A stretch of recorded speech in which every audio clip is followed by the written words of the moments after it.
Hi, I'm Gareth Green, and in this video we're going to do a little bit of work on how to realise a simple figured bass. Now, what do I mean by realise and what do I mean by figured bass? Well, realise is when you're working with the figured bass system, which I'll say a little bit more about in a moment, how do you actually play it? So we've got lots of videos on the channel that are about harmony and how to write harmony. But when you come across figured bass, you might want to write it. But actually the most important thing to do is to be able to play it. Now, why is this? Figured bass is a Baroque system. So Baroque period from 1600 to 1750-ish. That's the period we're talking about when composers worked with this figured bass system, and we still live with the legacy of the figured bass system. Some of you will be much more familiar with Roman numerals as a way of describing chords.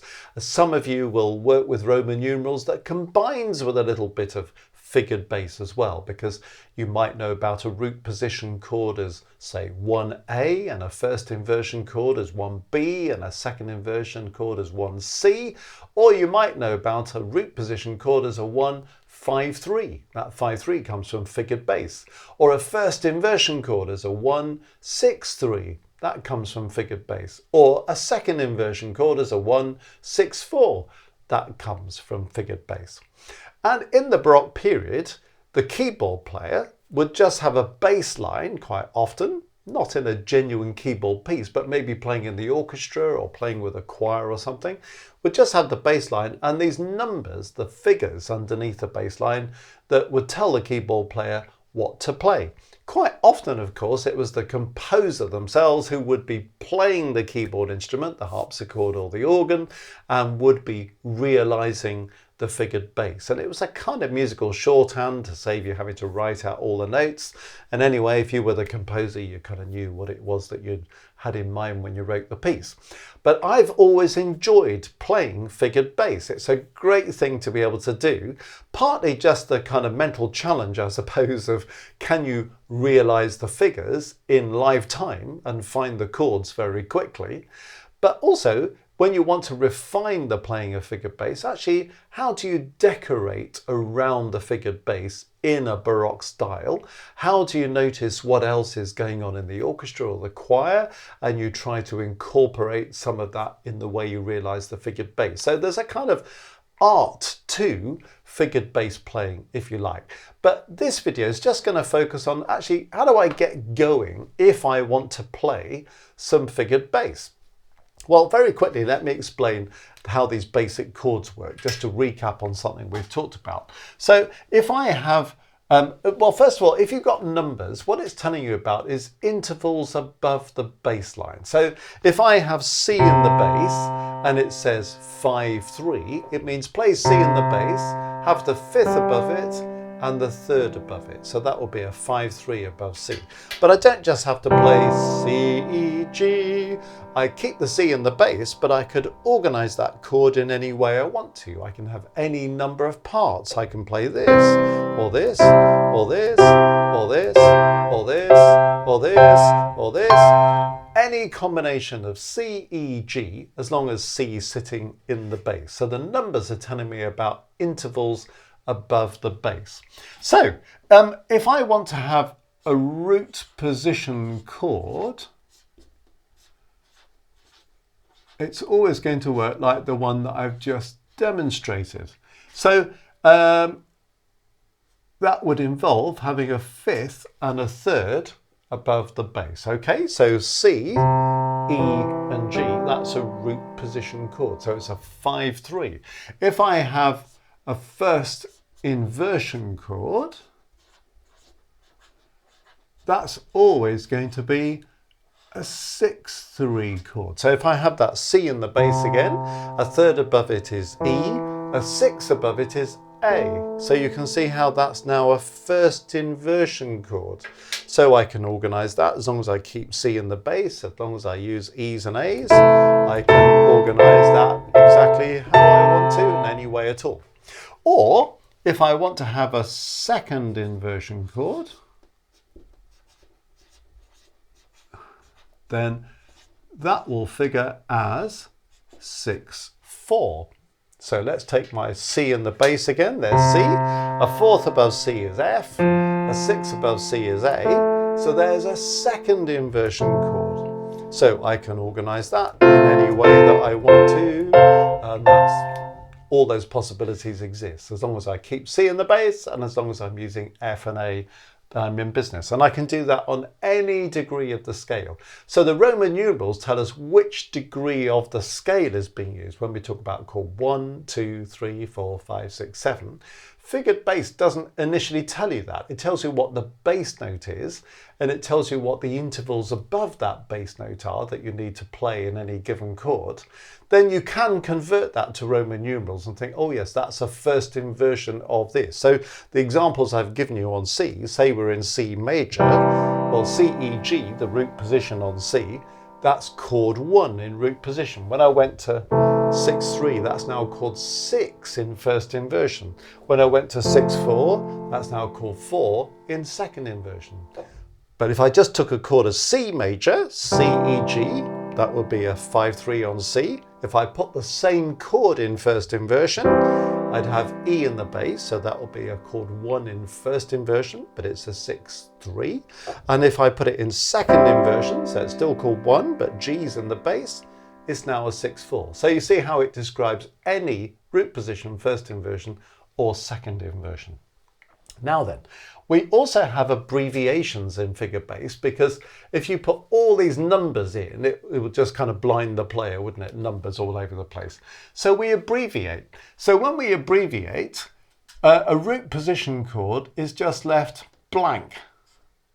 All right, so nothing at all. So if you see no numbers at all, it means it's a 5/3 chord. So you see in this example, there are quite a few notes in the bass where there are no numbers. So assume that those are 5/3 chords. First inversion is always abbreviated to 6.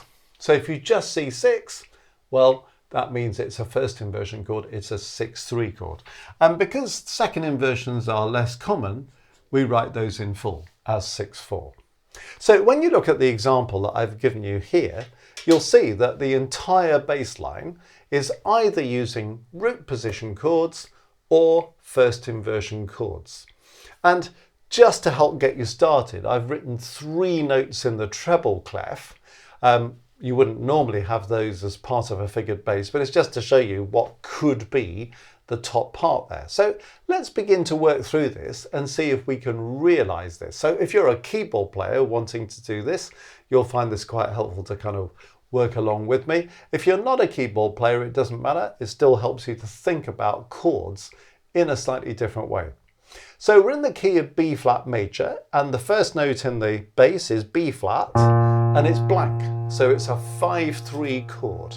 So if it's B flat, 3 above B flat is D, 5 above it is F. So that's my chord, B flat, D, F. So in the key of B flat major, in Roman numerals, that's chord 1, isn't it? So you can see I've got this D in the right hand, which is part of that chord. All I now need to do is fill in the chord. I could have it just in 2 parts like this, but if I fill in the chord, I could do something like this. So I've got B flat in the left hand, and in the right hand I've got F, B flat, D. So that's realized that first note. Okay, now when we look at the second note, C in the bass, it says 6. So what's 6? It's an abbreviation of 6/3. So it's a first inversion chord. Now the note in the bass is C. 3 above C is E flat. Why E flat? Because E flat's in the key signature. 6 above C is A. So I've got C, E flat, A. So if you were wanting to convert that to Roman numerals, you would realize this is now a chord 7. It's A, C, E flat in first inversion. C, E flat, A. So there we are. We know it's a first inversion chord because it says 6. If you're converting it, it's chord 7 in first inversion. So as long as I'm using those notes, C, E flat and A with C in the bass, we're in business. I've indicated a C in the treble clef just to help us with this. I'm going to just put in an A and an E flat below that C. So I've got that chord. So we had the first chord, a 5-3, going on to a 6-3 first inversion. And then the next note in the bass is D. That's another first inversion chord. It's a 6, abbreviating 6-3. So D, 3 above D is F, 6 above D is B flat. I've got a B flat in the right hand, so maybe I'll just put a B flat and an F in between. So if I want to realise the first bar, it would go something like that. But you could realise it in a load of other ways as long as you are using those chords. You can have different kinds of rhythm. You could do that if you wanted to. So if it was in a slightly different style at a slightly different speed, you could do something quite different with it, but still using those same chords. So this is just fundamentally telling you which notes you need, which chords you need, and then it's up to you as the player to realise that as you wish, in block chords or arpeggiated or with little bits of figuration, you know. You could do something like that if you wanted to, as long as it fits the chords. Okay, let's move on to the second bar. We've got E flat in the bass. It's blank, so it's a 5-3. It's a root position. So 3 above E flat is G, 5 above E flat is B flat. So that's my chord. If I convert that to Roman numerals, I'm looking at chord 4. But all I now need to do is to organise what I'm going to do in the other hand using those notes. So E flat, G, B. Well, I could just use E flat, G, B flat in the right hand, or I could put it in this position or this position, or I could do something like that, some kind of figuration with it. Moving on, the next note is G, and it's 6, so it's abbreviating 6-3, first inversion chord. G, B flat is number 3, E flat is number 6. So you can see it's a chord 4 in first inversion. You see, I'm sort of translating the figured bass to Roman numerals because most people are more familiar with Roman numerals. And at first with figured bass, I think that's quite useful just to give you an idea where you are, rather than just do it by numbers. But you soon get more fluent in figured bass and you can just do this without having to do the conversion. So that's that chord. The last note of the second bar is A. That's another 6, so it's 6-3, first inversion. A, C and F. And then at the beginning of the next bar, I've got B flat. Well, it's another 5-3, another root position. So B flat, D and F. Second note of the third bar, D in the bass, and it's 6, so it's abbreviating 6-3. So it's D, F and B flat. And then I've got E flat in the bass. It's a 5-3 root position. E flat, G, B flat. And then I've got F in the bass, so that's another 5-3 root position. F, A, C. And finally a B flat, which is going to be a 5-3 root position. B flat, D and F.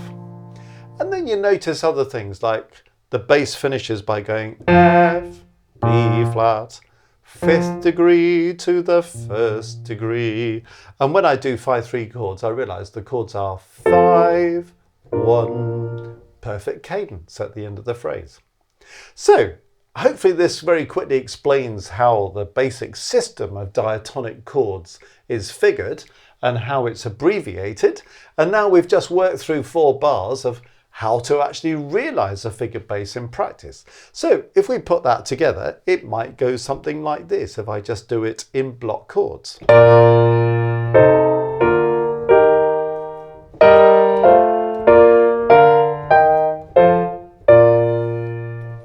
Okay, but I could just elaborate that a little bit.